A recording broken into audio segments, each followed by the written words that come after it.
You're watching the African Nutrition Society podcast. My name is Helena. We've been discussing food security and food systems throughout the African Nutrition Congress. And today I have my mother with me here, Professor Lartey. Professor Lartey is an adjunct professor of nutrition, University of Ghana, former director of nutrition at the Food and Agriculture Organization of the United Nations, Rome, Italy, from October 2013 to December 2020, where she led FAO's work on food systems for nutrition. Prior to that, she was a professor of nutrition at the University of Ghana for almost 30 years. Her research focused on maternal and child nutrition. Professor Lartey won the University of Ghana's Best Researcher Award for 2004. Prof. Lartey has received several global awards. She held the International Development Research Center Research Chair in Nutrition for Health and Socio-Economic Development in Sub-Saharan Africa from 2009 to 2014. She also served as the president of the International Union of Nutritional Sciences from 2013 to 2017. We are so proud of you, Prof. Thank you are very much. welcome. We are so happy to have you. I see that you've been in almost all the sessions throughout the conference. And so if you will, could you please tell us what you would consider the most pressing challenges facing global food security today, and how can we effectively address these? Okay, so thank you very much, Helena, for having me on this session. Yes, I'm enjoying the conference very much. I see that. Because a lot of issues are coming up of relevance to Africa. And indeed, the question you have asked is very pertinent for the situation that Africa is in. How we can address the issue, or what are the challenges facing Africa with regards to food insecurity, and what can be done to address it. I think one of the things that is lamentable is that Africa has agriculture as the bedrock. When we are talking about agriculture, that means we are producing food, various aspects of food, we are producing food. And yet a continent that produces food and has agriculture as the bedrock should carry such a high burden of malnutrition, of food insecure people. I think it's something that is really unacceptable. Right. You know, there's something that is not working well for us. We are producing food and yet we are hungry. We cannot feed ourselves well. So our people are poor, our people are hungry, and it's also affecting our human capacity development. I think it's a human development index, that's what I meant to say. That's really lamentable.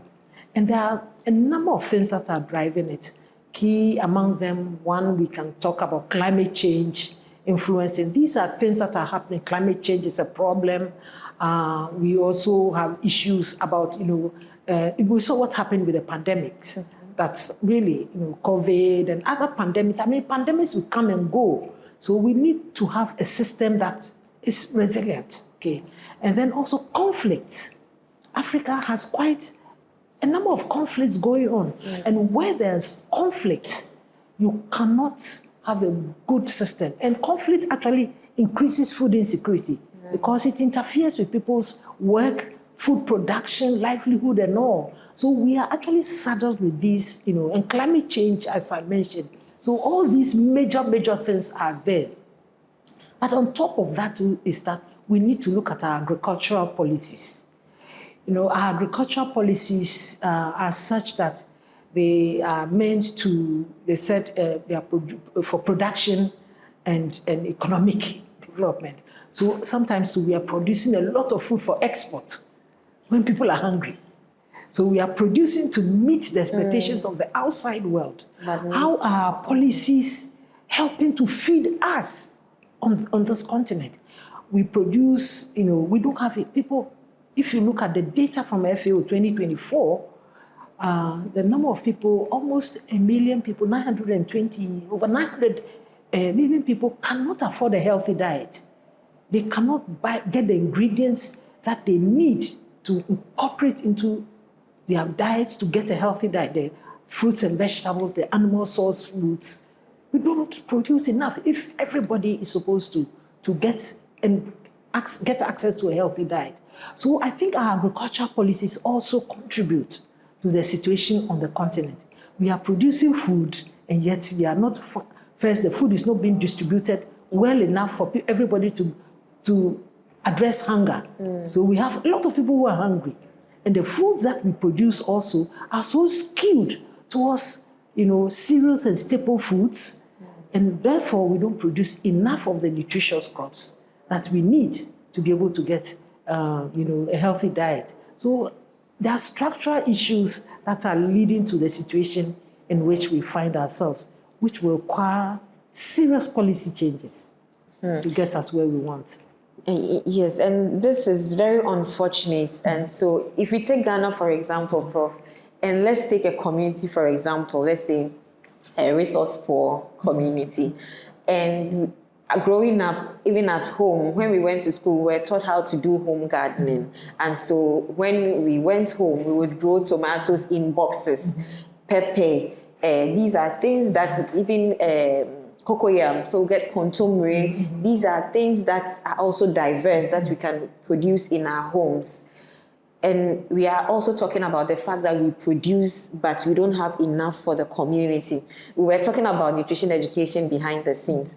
Do you think that for such resource-poor communities, if they knew that, in the past, we did a lot of home gardening. How is it not possible that these resource-poor communities are able to do this home gardening so that they can themselves enjoy the food? Or is it that maybe it wouldn't be enough, the kind of landscape that they have or the kind of space they have, they are unable to produce enough to feed these families in their own communities? Okay, so we are talking about in the midst of the situation in which we are, what can households do to try and improve the diets for their households? And in that case, the reasons, the situations you have mentioned are possible. Previous decades back, people have backyards where they could do backyard garden. And the situation really should not change very much. But with urbanization, a lot of people moving into urban areas, they are actually losing even the space that they have, because they've come and there's really no place to stay. Many families are living in kiosks. And so how do you talk about home gardens?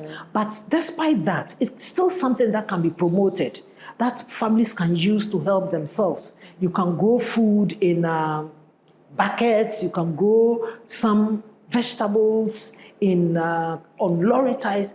I even do that in my own home. I grow okra, I grow green leafy vegetables in lorry ties and boxes, but at least you should have the space to be able to do that. And I know that the women in agricultural development in Ghana of the Ministry of Agriculture is actually supporting and promoting home gardens in some regions. And they have been quite successful with that. So I think that if households can take up, they should take it up. And the Women in Agriculture Organization, we have the Miss Paulina Ade, who is the director. This is something that they are promoting strongly in many communities in Ghana. And we will encourage a lot of people to do that. If you can't afford it, at least if you can grow it, it will help bring diversity into your diet. And so in your opinion, how can our food systems be transformed to ensure that there is equity and sustainability? Okay. So our food systems, as I've mentioned, there are issues with them. They are not feeding us very well. So it's not delivering the healthy diets we want. It's not equitable because really people who produce the nutritious foods in our country, the small-scale farmers, and then, in fact, a lot of them who produce the nutritious crops are women, because the men will grow the more staple crops, the yam, the cereals, shelf-staple crops. And the women are the ones who do the vegetables and all. That's where the nutritious crops. And often they are the poorest. They are not supported. They don't get credits because being women, So that inequity in the system is problematic. Then also there are issues of resilience. We all know what happened when COVID came. We don't have systems that should any problem happen, our food systems are not stable. So we also want to make sure that our food systems are resilient and, of course, sustainable, to be strong and sustain us for a long time to come. So I think we've got to the era that many people have examined the deficiencies in their food systems. And we in Ghana did the same, during the Food System Summit. For 2020, we had a group, a Ghana National Food Systems group that people were drawn from different sectors and disciplines, which this whole effort was spearheaded by the National Development Planning Commission and the Ministry of Agriculture, Women in Agricultural Development. They brought all of us, several people, sectors together to look at what are the issues in Ghana's food systems that must be addressed. And one of the things we said, our food systems must deliver healthy diets. And let me just emphasize on that aspect. Healthy diet. Will you please define the healthy diet? What do you mean by healthy diet? That we are eating well, that we are getting all the nutrients that we need in the foods we eat, but not just because we've made cereals and staples so cheap. That's all we eat. We need a lot of fruits and vegetables in our diet. We need some of the animal source foods in our diet. All of them in the right proportions to ensure that we are growing very well. Now, there's also another dimension which is so critical for us in Ghana. Okay. Healthy diet is that your food should not cause poison for you. Okay. And we are facing the issue of Galamsey. Please remember that the nutrients we get in our food start from soils. If your soils do not have the right nutrients, the food will be deficient. We know it happens with goiter. Goiter, iodine deficiency. If your soil is deficient in goiter, you don't pick enough of the nutrients, iodine we need to get into your food. We pick these things, the nutritious minerals, from the soil. There is also a situation which is happening here that we are going to get toxic minerals in our foods. When we have heavy metals, like mercury, arsenic, and all in our soil, in higher levels than normal, these things will find their way into our foods. You see, so even though we are trying to have a nutritious diet, you may get all the ingredients, but something dangerous has found its way into our food system. We have to add our voices as nutritionists. Oh, we have to, because we cannot have the healthy diet. Don't only stick to nutrients. Look at also the non-nutrients that are finding their way into our food system. And that's a problem. And I think if we are talking about food system transformation, we should not forget this canker that is coming into our foods. And at the Food Systems Summit, when we were talking about how we want to transform our foods, the people, all the groups that gathered, said that the issue of Galamsey is going to affect our food systems seriously, and our quest for healthy diet, if we don't take care, is going to be derailed by this practice that we have in our country. So it's not a simple thing. It's not coming directly into our food and will impact on our health. So our food system transformation, yes, we want it to be equitable. We want everybody to get fair income out of it. We want women who are producing our nutritious foods to be taken care of so that they can produce more and make a decent income out of it. But also, we should not forget the issue of what is now coming up, that is rearing its head into our food systems. That will make it very difficult for us to get a healthy diet that we want. I'm sure many people have not thought about the implications of Galamsey even on our foods, and so it's important that we have started this campaign as nutritionists and nutrition experts, and we are trying to create that awareness. And that brings us back to nutrition education we started talking about earlier behind the scenes. What role would you say nutrition education plays in enhancing food security? If I know a lot of people are fighting Galamsey, but I think it's at the level where people are thinking about waters. I'm not sure that they have really thought about our crops. And so how can it be effectively integrated, that's nutrition education, into agricultural policies? Okay, well, nutrition education is important. Basically, all it's doing is that teaching people about food and how to eat well and all, and we can integrate it in various ways. So one, I think that Ghana is blessed with a lot of indigenous and traditional food resources, and we need to talk about them. We need to let people know what are the food resources that we have that we can depend on. Let's not let them die. Some of the foods that I was exposed to when I was growing up as a young child. Now, young generation, you don't know about the foods. The diet has changed drastically. When I was growing up, we ate rice about 2 to 3 times a year because rice was not a common thing. Okay, now we eat rice Rice has displaced everything. It's true.